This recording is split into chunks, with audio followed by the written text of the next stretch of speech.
The arguments continue to rage on. They're not even about the finals an hour anymore. today. Stop arguing, Dan. Here's the question.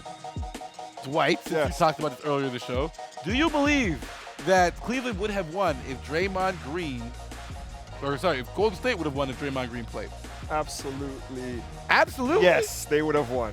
Yeah. Yes. Because that's their defensive intensity. That's their heart of that team. That's the guy who picks them up when they're down. And you could see they were lacking that. Their defense last night, those guys, the shooting percentages against them, people don't shoot that high a percentage against that team on a regular basis with Draymond in there. Are we in agreement? Free Draymond. Where's my sign? Free Get out of here with that. Golden State would have been a far better team last night with Draymond Green in the lineup. Yes. I can't agree with that. But I don't know. Cleveland came out with a purpose, on a mission.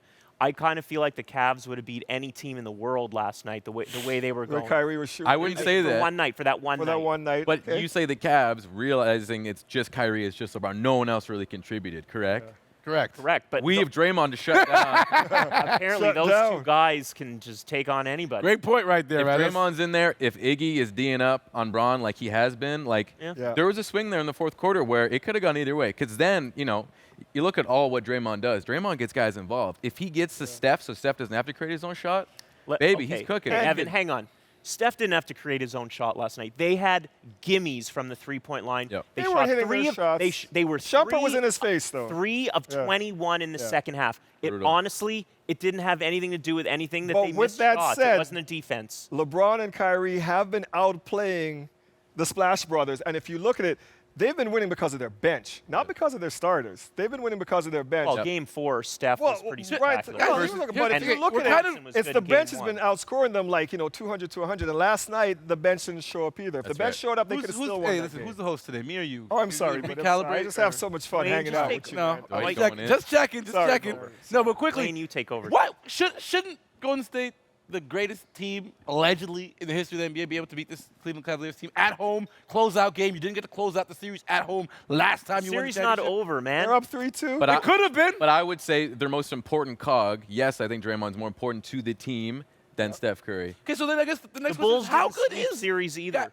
How good is Draymond Green really? Because I mean, he's very good. He's impactful. At the beginning of this year, there was talk from certain people in front offices that a lot of people scoffed at, saying Draymond Green is potentially a max player.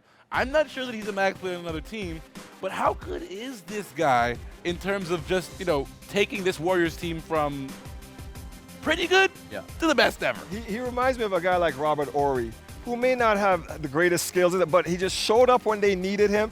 He was the heart of his teams, and he was a leader on his teams. Draymond Green is the leader of that team. I would say he has those intangibles you can't put on a contract and say this is what he does. Yeah. And for me, I likened it to the big three in Boston. If KG doesn't play, that intensity, that whole vibe, that whole culture isn't there. And you could argue Kendrick Perkins might. I'm going to do something. What would you argue about Kendrick Perkins? Kendrick Perkins. For what series? I was going to say you could argue Kendrick Perkins would be that, called himself. I got a better example, but I'm picking up on what you're saying, and I can't believe I'm going to do this. I can't believe you do a lot of things. I'm going to compare it to hockey. And I'm going to go to the Oilers. All is lost. Draymond Green is don't leave. Might as well. It's over. Okay, Dwight, you're hosting now. Draymond Green is kind of the Mark Messier. Shut up, Dan. He's all right, that's it. He has the skill set. And he's kind of number 2 or 3 on the team, but they still need him. We're the North. It's okay. Messier is second all time. Can I stop this train wreck from happening? Stop it. Stop the madness. Time to talk about historic. Stop, Dan. Time to talk about basketball again. Reggie Miller of TNT said, he tweeted this: would bet my right arm if this series was even at 2-2, Draymond wouldn't be suspended for Game 5. What happened in OKC was way worse. I agree that what happened in OKC was way worse, but do you agree that if this were an even series, guys, we would not have seen the Draymond Green suspension? The conspiracy theories are out, and I hear them all over the place. But do you agree with them? I think that it was a build-up for him. I think LeBron. I think you're finding a really nice way of not answering my question. I agree with Reggie Miller. Thank you. For one of the first times in my life. I don't. For the first time. Reggie Miller. Here it is. I don't think. Listen, okay, that is disrespect. If you that's disrespectful, yes. Step over but the ball's on the other side of the court. He's trying to play why are you stepping over me? That's disrespect. Not necessary. And this is what he got it for right there. He knew. I'm just giving up, man. That's someone tried to tell me that it was all in one motion. No, he went after the dunk. It had to be done. He had to do that. He's a smart guy. He had to go after the man's baby makers. makers. He can't step over the man like that. He could have easily went the other way. Ask Allen Iverson if you can step over a man in the NBA Finals. Yeah. Ask him. Just ask him. LeBron deserved what he got. He shouldn't have got suspended. Allen Iverson doesn't have a ring. But I understand why he got suspended, because it's the build-up. It's all of the different things. Hold on, wait. Together. Before I ask my next question, do you agree? If this were 2-2, would this suspension have happened? I agree. Dan? I agree with Reggie Miller. The suspension would not have happened. Agree? Yep. Okay, so now here's politics. the next part of the equation. Is this a smart play or a dirty play on behalf of LeBron James, understanding that Draymond Green is at the foul limit in terms of technicals and flagrants, and he knew that one more, this guy's out of the It was a smart play, and we've kind of talked about this before.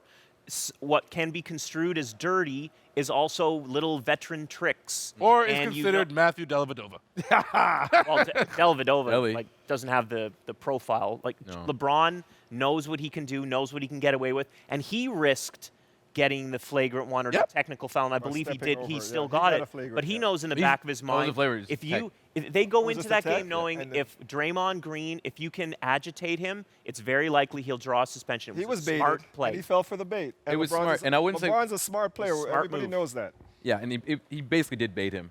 LeBron is a smart guy. His basketball No way IQ a guy could step over you like that and you don't do something, man. You know the way these guys are macho dudes. Everybody knows. If someone does that to me, the whole run is over. Just stop it. That's stop it now. All right. Kind of like this show. Yes. My attitude does not change. For a team that plays small ball, like the death lineup as they call it, but sometimes not, how big is the loss of Andrew Bogut going to be for the rest of however many long this series lasts? I think it's a big deal? I think it's a big deal for the beginning of the games. Because he establishes the D, like what was it, game 3 or 4? We had 5 blocks. That's the best D I've seen him play. And I feel like it's good for him to have if say, Lou changes something. I don't think it'll make a giant difference, but I think it will. Mozgov won't see the floor. I'll say this, for me personally. You don't think Mozgov's going to see it with Bogut out? Well, it's possibly, but he hasn't seen enough minutes to be in a rhythm. I'll say this, though. I think it probably played more of an impact in the last game because Draymond wasn't available for them to go to that death lineup. Exactly. I'm not sure how much it'll play, but you guys, take your turn here.